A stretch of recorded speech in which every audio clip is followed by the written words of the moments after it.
इसलिए हे पार्थ, कर्म के प्रतिफल की चेष्टा न करो। तुम तो केवल वही करो जो तुम्हारे वश में है, अर्थात अपने धर्म का पालन करो। यही कर्मयोग है पार्थ, यही कर्मयोग है।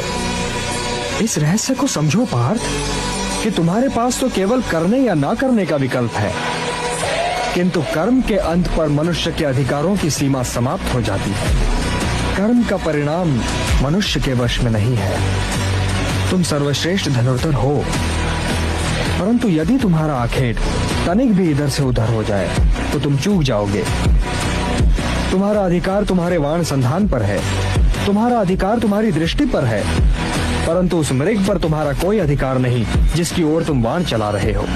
इसलिए हे पार्थ, कर्म के प्रतिफल की चेष्टा न करो।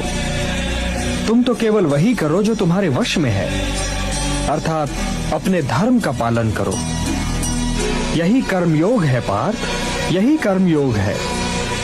इस रहस्य को समझो पार्थ कि तुम्हारे पास तो केवल करने या ना करने का विकल्प है, किंतु कर्म के अंत पर मनुष्य के अधिकारों की सीमा समाप्त हो जाती है।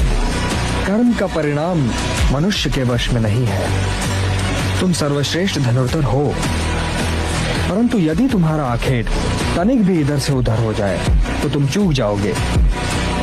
तुम्हारा अधिकार तुम्हारे वाण संधान पर है, तुम्हारा अधिकार तुम्हारी दृष्टि पर है, परंतु उस मृग पर तुम्हारा कोई अधिकार नहीं जिसकी ओर तुम वाण चला रहे हो।